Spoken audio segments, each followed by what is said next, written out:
warahmatullahi wabarakatuh. Hai anak-anak ibu semuanya, selamat bertemu kembali pada pembelajaran hari ini. Apakah Ananda masih semangat? Alhamdulillah, luar biasa. Allahu Akbar. Anak-anak ibu semuanya, sebelum mulai, marilah kita sama-sama membaca basmalah. Selamat mengikuti.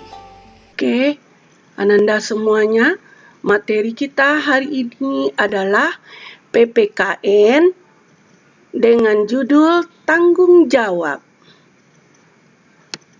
Nah, sebelum kita lanjut, apa sih itu tanggung jawab? Tentu Ananda akan bertanya-tanya, apa sebenarnya tanggung jawab itu? Ayo kita cari tahu. Tanggung jawab adalah bagian dari ajaran Islam. Dalam firman Allah Subhanahu wa Ta'ala, Al-Quran Surat Al-Isra ayat 36 yang berbunyi, sesungguhnya pendengaran, penglihatan dan hati, semuanya itu akan diminta pertanggungjawabannya. Kemudian, tanggung jawab juga ada dari hadis Nabi Muhammad Sallallahu Alaihi Wasallam yang diriwayatkan oleh Al-Bukhari, yang artinya sebagai berikut. Setiap diri adalah pemimpin, dan setiap pemimpin akan diminta pertanggungjawabannya tentang apa yang dia pimpin. Pengertian tanggung jawab. Tanggung jawab merupakan kewajiban untuk mendapatkan hak. Menurut Kamus Bahasa Indonesia, tanggung jawab itu adalah keadaan di mana wajib menanggung segala sesuatu. Jadi, tanggung jawab adalah sebuah kewajiban yang harus dilakukan oleh seseorang terhadap apa yang sudah semestinya dikerjakan. Tanggung jawab adalah ciri orang yang beradab.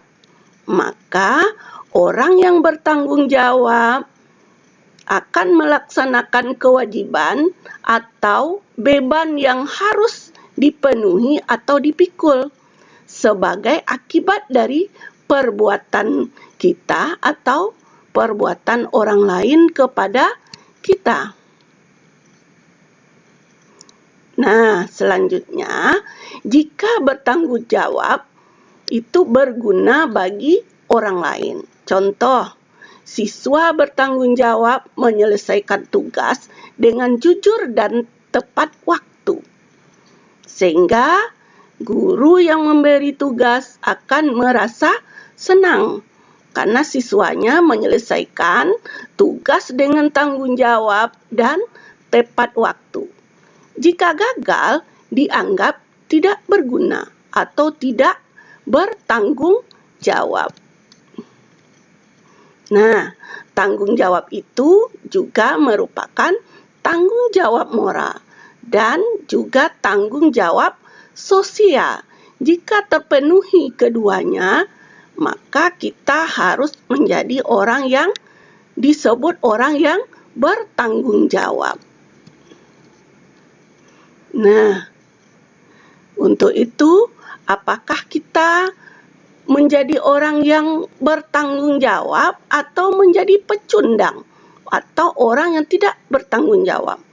Maka untuk itu, kalau ingin jadi orang yang bertanggung jawab, mari kita belajar untuk bertanggung jawab. Nah, apa sih manfaatnya jika kita bertanggung jawab?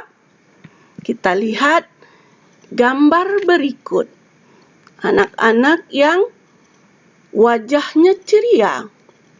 Jadi, manfaat tanggung jawab yang pertama terlihat dari wajah kita ceria dan bahagia. Tiada beban. Kemudian dia dihormati oleh orang lain, dipercaya oleh orang lain, Sehingga dengan demikian akan menumbuhkan rasa disiplin yang tinggi. Orang yang bertanggung jawab juga orang yang menghargai waktu. Sehingga dengan menghargai waktu adalah merupakan jalan menuju kesuksesan. Nah, apa akibatnya kalau kita tidak bertanggung jawab? Kita lihat. Jadi dia menganggap tanggung jawab itu hanyalah beban belaka. Sehingga dia memikul barang yang sangat berat seperti ini. Jadi dia melakukan tanggung jawab itu tidak dengan tulus dan ikhlas. Sehingga menjadi tanda tanya bagi orang lain. Sehingga dia tidak disukai oleh orang lain. Nampak di wajahnya wajah murung dan tidak ceria. Selanjutnya kita lihat ada orang yang suka bermalas-malasan karena dia kurang menyadari bahwa pentingnya tanggung jawab itu. Jika kita bertanggung jawab, maka itu adalah sebagai kunci dari keberhasilan. Jadi orang yang bertanggung jawab akan menjadi orang yang sukses. Kita lihat. Selanjutnya, kita masuk kepada macam-macam tanggung jawab. Yang pertama, tanggung jawab kepada diri sendiri. Jika tanggung jawab pada diri sendiri, maka dia akan tahu bahwa tanggung jawabnya kepada Sang Pencipta, yaitu kepada Allah Subhanahu wa Ta'ala. Kemudian tanggung jawab kepada keluarga. Yang berikutnya, tanggung jawab kepada masyarakat dan tanggung jawab sebagai kepada bangsa dan negara. Kita lihat macam-macam serta contoh berikut ini. Kita perhatikan gambar berikut. Seorang siswa yang mau bertanggung jawab menyelesaikan tugasnya tepat waktu. Ini adalah merupakan tanggung jawab kepada diri sendiri, di mana kita dituntut kesadaran dan dapat mengimbangkan kepribadian yang bertanggung jawab. Kemudian lagi, tanggung jawab kepada Allah Subhanahu wa Ta'ala. Contohnya, mengerjakan sholat 5 waktu. Seperti contoh gambar ini. Dengan tanggung jawab kepada Allah artinya menjalankan segala perintahnya dan meninggalkan segala larangannya. Beribadah sesuai dengan ajaran agama kita. Selanjutnya, tanggung jawab dalam keluarga. Kita perhatikan gambar berikut. Ada 2 orang anak yang sungkem, yang bersalaman kepada kedua orang tuanya. Jadi, bukan anak saja yang harus melaksanakan tanggung jawab itu.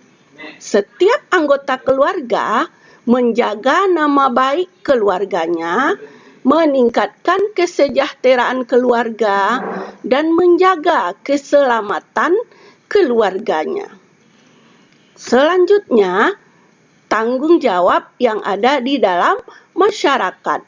Setiap anggota masyarakat menjaga segala sikap dan perbuatannya dan dapat dipertanggungjawabkannya kepada masyarakat, yang dapat dipertanggungjawabkannya kepada Sang Pencipta. Kita lihat, kita perhatikan. Ini adalah yang terjadi di dermaga, di mana adanya bertanggung jawab. Seorang nelayan bertanggung jawab memenuhi kebutuhan keluarganya. Kemudian pedagang juga bertanggung jawab untuk menjual hasil dagangannya demi kebutuhan keluarganya. Selanjutnya di dalam masyarakat juga ada beberapa contoh, di mana contohnya adalah bertanggung jawab demi menjaga keamanan dan ketentraman yang ada di desanya. Masih banyak lagi contoh-contoh yang lain. Berikutnya kita lihat tanggung jawab sebagai tanggung jawab berbangsa dan bernegara. Setiap warga negara terikat aturan dan hukum, maka segala tindakan dan perbuatan harus sesuai dengan hukum yang berlaku di negara itu. Contohnya, ini warga negara yang berbakti kepada negaranya, menjaga nama baik bangsa dan negaranya dengan ikut pertandingan, membawa nama baik bangsa dan negaranya. Ini adalah salah satu wujud tanggung jawab warga negara kepada negaranya. Nah, sekarang Ananda dapat kita simpulkan, jika mau jadi orang yang sukses, maka mulai sekarang belajarlah untuk bertanggung jawab dalam kehidupan sehari-hari ya. Pembelajaran kita kali ini. Mudah-mudahan Ananda dapat memahaminya. Supaya lebih paham, boleh Ananda mengulang kembali video tersebut. Nah, selesai belajar, baca hamdalah. Alhamdulillah